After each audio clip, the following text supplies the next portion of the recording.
Now that's significant. The Market Research Podcast. Hi everyone, thanks for joining us on this latest episode of Now That's Significant, a market research podcast. This is your host, Michael Howard, the Head of Marketing at InfoTools. Today, we're joined by Nancy Hernon, CEO and co-founder of G3 Translate, a translation agency dedicated to cultural relevancy and inclusion, giving a voice to the consumer in a time where linguistic and cultural norms are ever changing. Nancy is an entrepreneur with nearly 20 years of experience in the market research and insights industry. She enjoys uncovering new ways to engage respondents in global markets by delivering carefully translated surveys that are culturally sensitive to the target markets. This increases respondent engagement in a meaningful way and provides vivid images of their true sentiment in their responses. Nancy is passionate about providing the means to hear every voice in today's world. This passion has helped build an incredibly strong team of dedicated individuals whose sole goal is to provide G3's clients with an exceptional resource to enable their success. Nancy is active in the market research community too, serving on various boards and working with associations to educate and innovate in the market research community.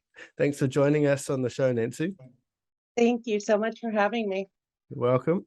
So, Nancy, what's the most significant thing you're going to talk to us about today?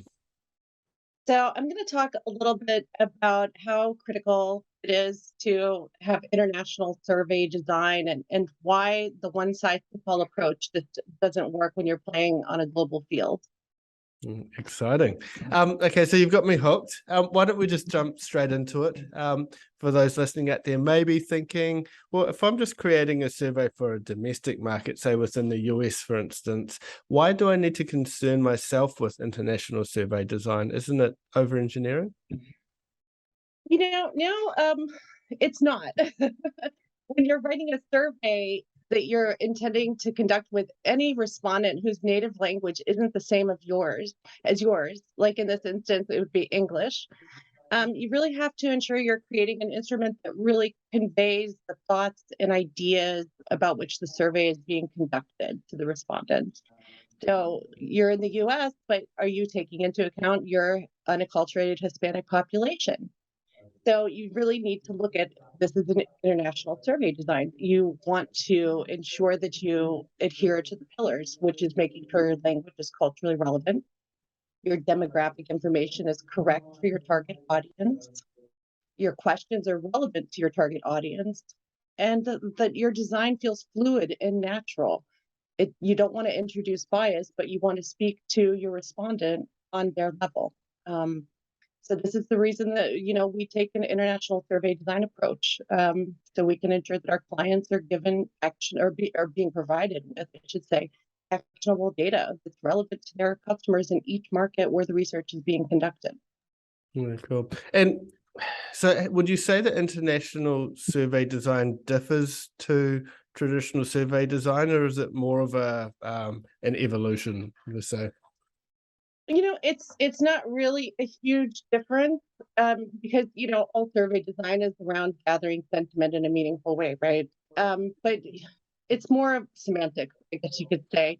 You want to make sure that you're using the language to draw out the respondent and have them feel as if they're being spoken to in their local, regional market, rather than just, translating a standard set of questions, hoping that the one size fits all approach works for all of your market. You have to be mindful of the nuance and the different cultures involved in your research. The respondent should really feel like it's directed towards them and it's not just a random global audience. If you think about it, what we value here in New York and the way that we might want to be spoken to where I'm sitting today is probably not the same as someone who's sitting in Pune, India. So you got to target that a little bit and massage that text to make sure you're reaching your respondents in the way that, would be meaningful to them. Sorry.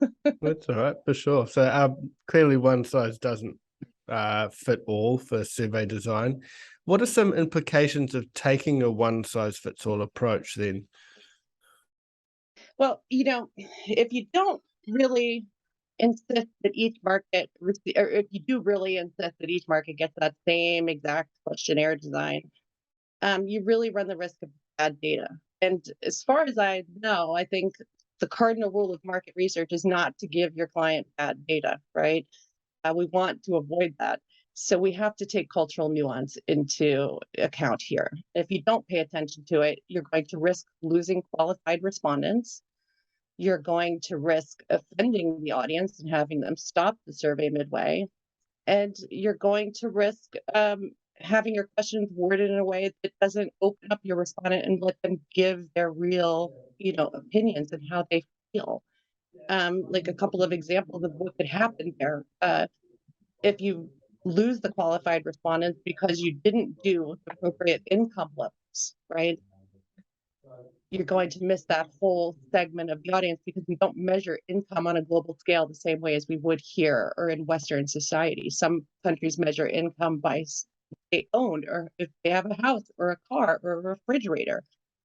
So you really need to look at that, or you could be missing out on all those people who would have qualified had you adjusted your scales accordingly. Um, and then when you think about the wording of the questions, like what's the style with the voice? A lot of clients want to speak to their clients in a very familiar tone. And you can't do that. Like in Japan, for example, if you're speaking to a business person, even if it's in the domain of like social media, they still want to be addressed in a formal way. And you're going to talk to them with this very informal tone. They might just give up and say, you know what, this is offensive. I don't want to be spoken to like this. I'm done. Right. And then, finally, if your questions aren't worded right for that audience and you're really not relating to them in a personal way, they're not going to really open up and give you the feedback that you're really looking for. They might just run through the survey to get to that final incentive and feel like you didn't really understand what they wanted, what they wanted out of it. And you didn't get any true sentiment from them.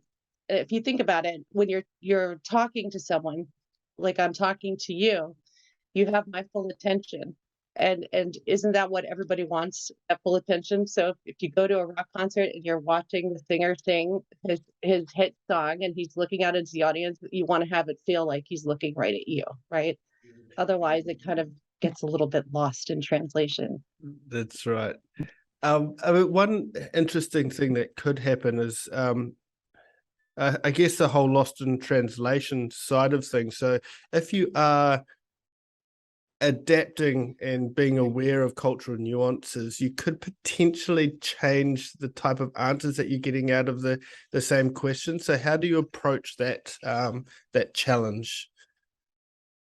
Well, with the cultural nuance, the challenge there is really understanding and knowing your respondent.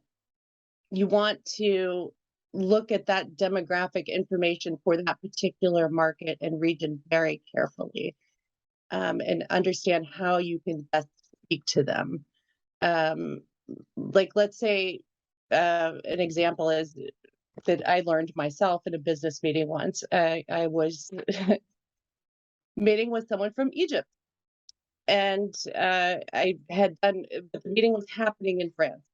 And I had done all my research about French business and how you do business and how you greet and so on and so forth. And I sat down and I crossed my legs, and one of the assistants came over and said, "Please put your feet on the floor." And I said, "Okay, why should I put my feet on the floor?"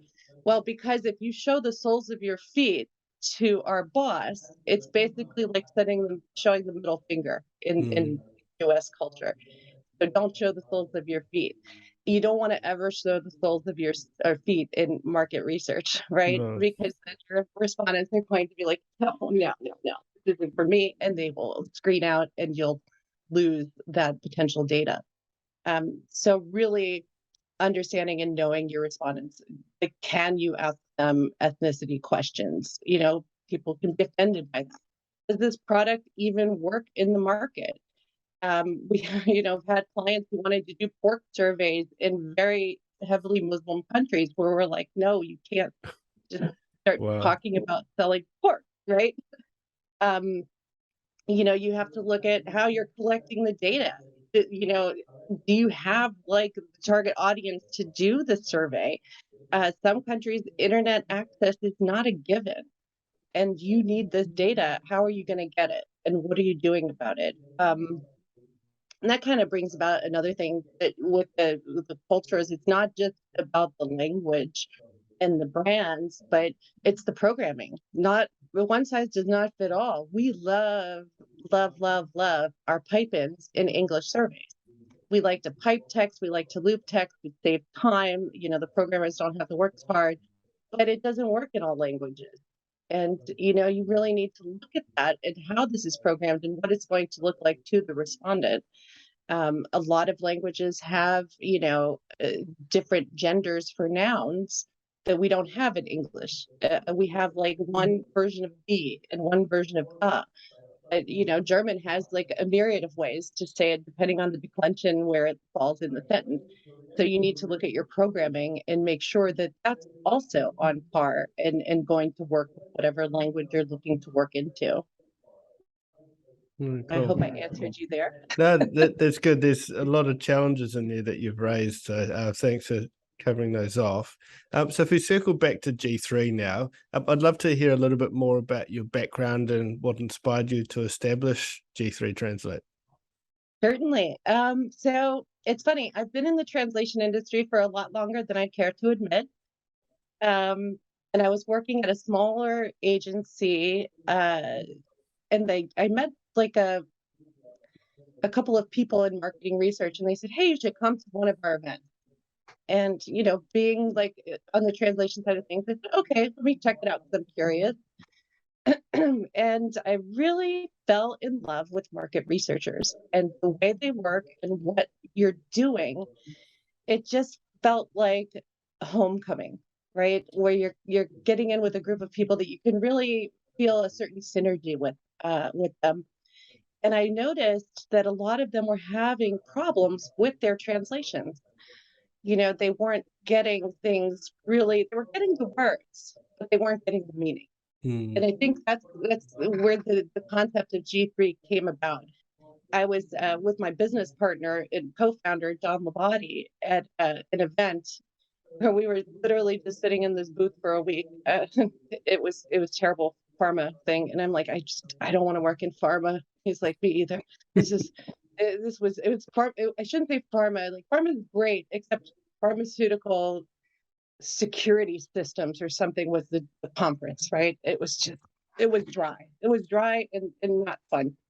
And so we started talking about market researchers and the problems and the challenges there and decided, you know what, let's do this. Let's start a business where we work with people we enjoy, that, we don't have to learn about different security systems for pharmaceutical entities, and do some fun stuff and help people to really communicate on a global scale with these, consumers and B2B people taking these surveys. And so that's when we started G3. We got some other partners to bring on board to invest in us. And since 2006, we've been doing survey translation, thousands and thousands and thousands of surveys. And I'm assuming some of that is for pharma companies as well. Yes, but not pharmaceutical security system. Yes. Nice. So lots of industries require translation services. So, why then was it so important for you to focus on the market research industry?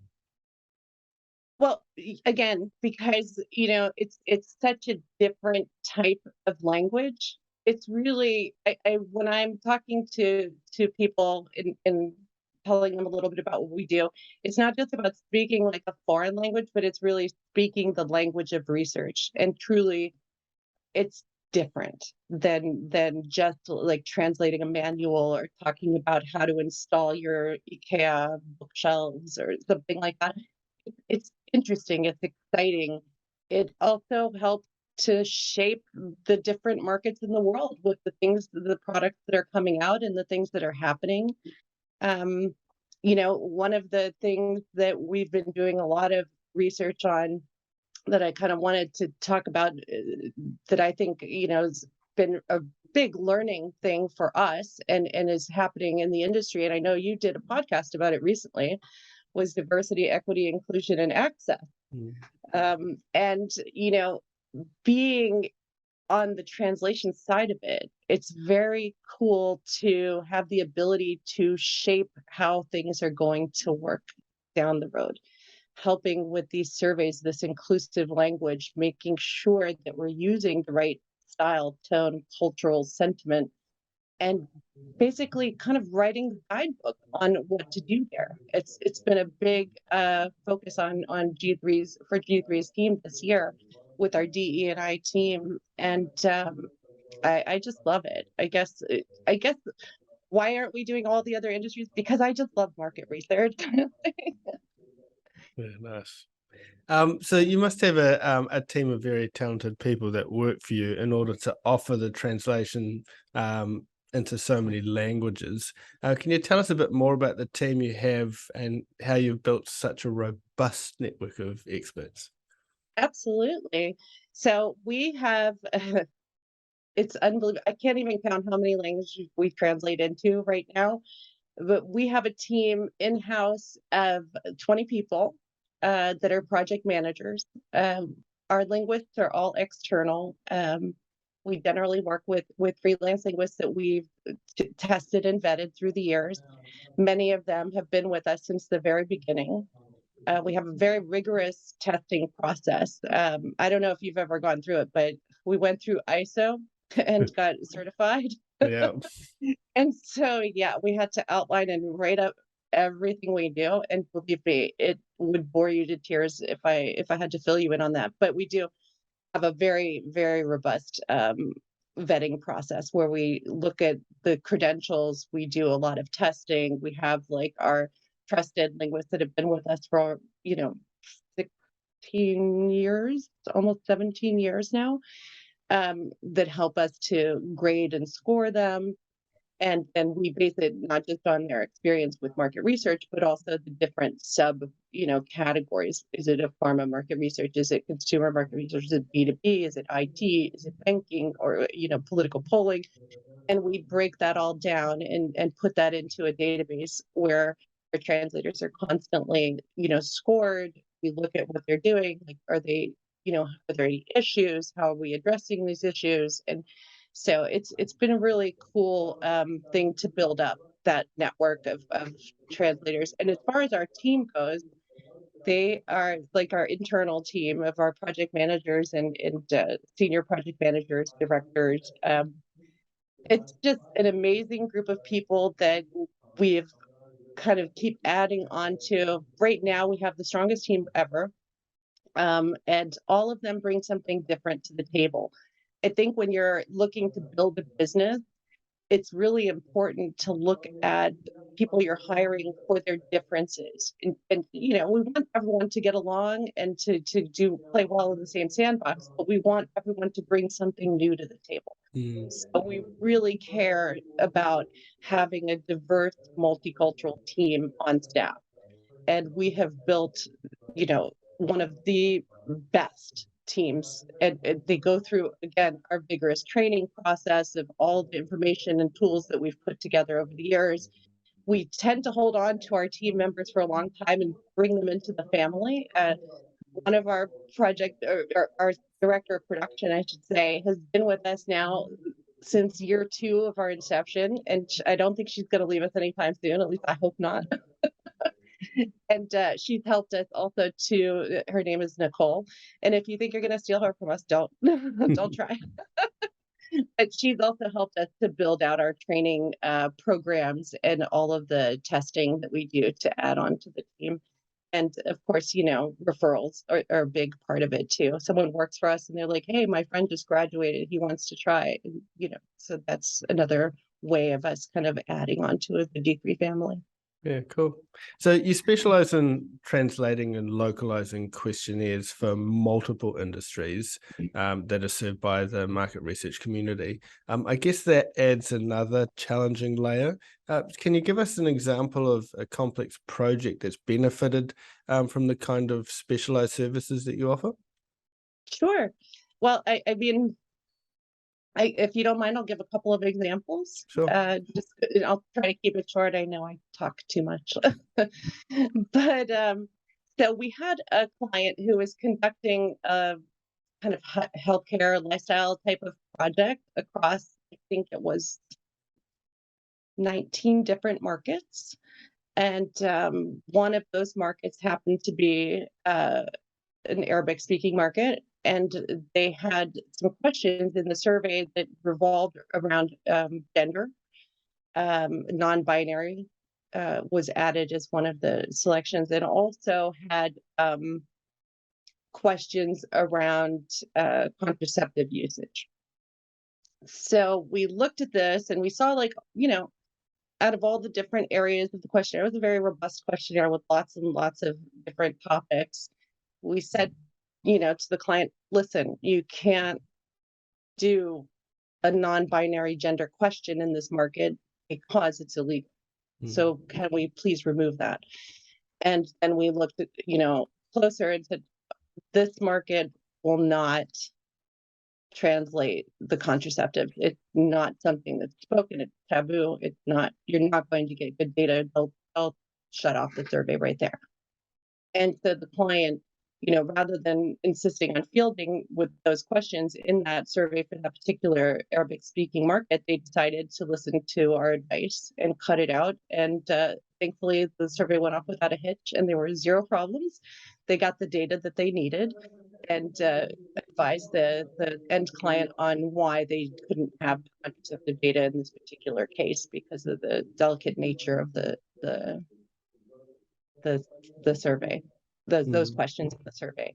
And then so just quickly, just thinking on that particular point then, so that's for a market, an international market overseas. Yeah. How about when that's within, say, the US, for instance, when you're obviously wanting to have inclusivity in questions as well, and you may have a section of the respondents that are Arabic. How would you suggest organizations can navigate through there and still get the answers that they're wanting? So if you're looking just specifically at the US market, you're saying just within a local market, not necessarily going into an overseas. Sure. So if you're translating for a local market, like let's say in the US, it's important to, are you going to translate it for that local market? Are they unacculturated? Are they acculturated? And I think you could easily,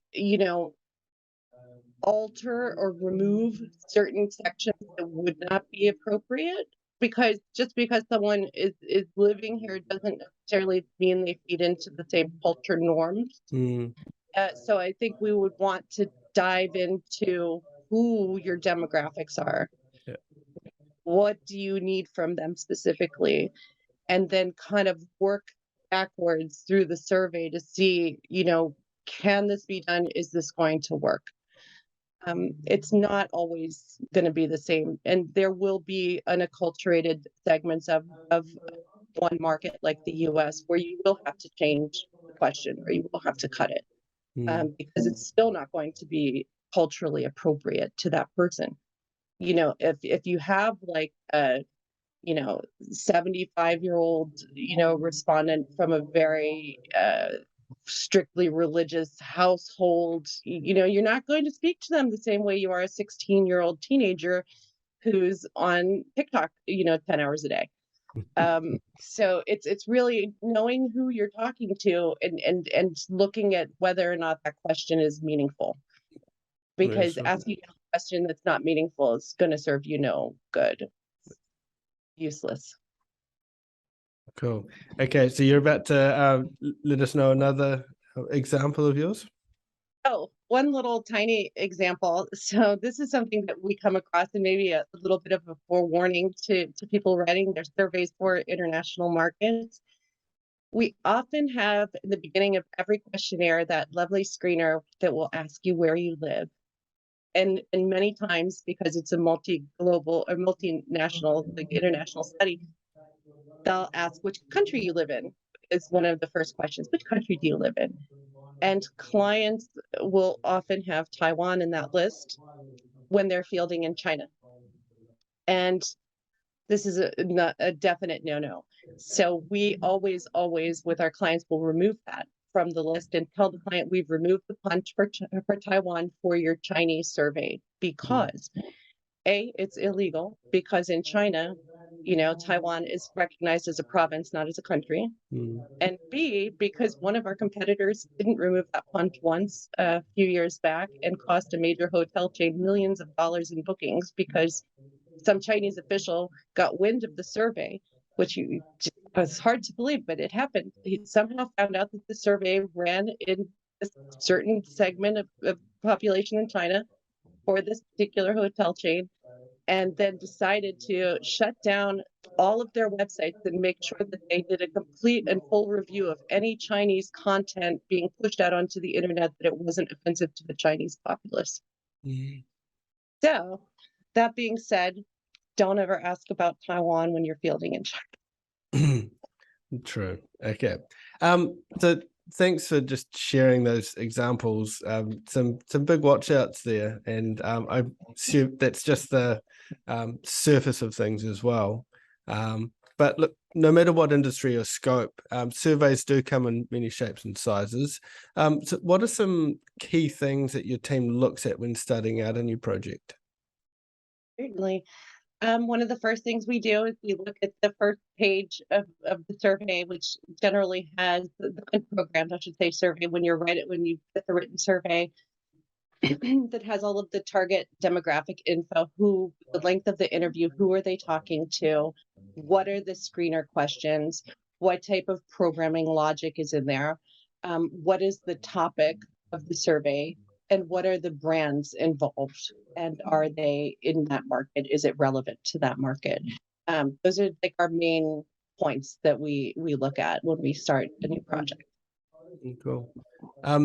Speaking of translation, we often hear a lot about machine learning and AI tools. How advanced is it actually, and what role do you see it playing alongside of people? At the moment, there is, a big influx in AI, in machine translation right now in the industry. I think it's in a really good spot for certain types of content. It performs extremely well when you have very non-emotional content. Can I say that? But with market research, we're not 100% there yet. But you can balance that out with some of the AI with the human element added to it. And I think it's going to play out more and more as we kind of grow and learn from this new technology. But it definitely has a place, but it won't replace humans. And it will be enhanced by humans and continue kind of to grow as we kind of look towards the future. Yes, because those nuances that we've been talking about can be really subtle at times, and there's a lot of logic that you need to incorporate in your models, etc., that you just can't keep up with a lot of the time. Yes. So thinking about the future of translation field, if you had a crystal ball, what do you think you'd see happen in, say, 5 or 10 years? Well, I definitely think that AI will continue to grow. I think the machines will get smarter. Right now, they're infants, and maybe in 5 or 10 years, they'll be teenagers. So I think that will vastly change how we do business, at least in the translation industry. Being more editors than translators. I think that is definitely something on the horizon, maybe not even 5 years. To be honest, I've seen some pretty amazing things with some of the neural networks that are out there now. But I think another thing that is going to in the translation industry that's going to really become more and more relevant and more important and constantly evolving will be the expansion of and usage of inclusive language. We know that inclusive language is not okay in certain countries now. We know that it's illegal in other countries, but it's an important part of society. And as society grows and we change and learn from each other more and more, I think we'll definitely see a massive evolution and growth in this area in the next, hopefully sooner than 5 to 10 years, but it definitely within 5 to 10 years. Yeah, cool. Okay, so I think that just about covers us. So, did you want to do a quick recap of the main points that we've talked about today? Sure. So I guess point one would be culturally relevant survey design. Let's make sure that they're speaking, the right language. Understanding your respondents, knowing your respondents in a really deep, meaningful way, so that you can, talk to them the way they want to be spoken to. Looking at the survey design itself, making sure that it works for all the markets, not just linguistically, technically. Like, let's try to look at those loops and pipe-ins and avoid them if we can. And I guess a little bit of the future of translation in MR, AI, neural networks, and how those could maybe affect us down the road. Yeah, cool. So thanks for that. Any final words before we close? I guess, I really appreciate, taking the time with me today. And one little thing I wanted to mention, don't get caught showing the soles of your shoes to the wrong audience, or, get caught with your pants down. City of San Francisco had that happen a few years ago when they had their survey translated by a team who didn't understand market research, and they didn't look at the questionnaire and really understand the subject matter, and ended up all the people who lived in the Tenderloin district in San Francisco were living in the beef billets. And those who were in the Sunset District, well, it was pretty hot for them because they were inside the setting sun, according to the translators in the questionnaire. Wow. So instead of going to the surface of the sun, just make sure that, your translation partner really understands what you're trying to accomplish.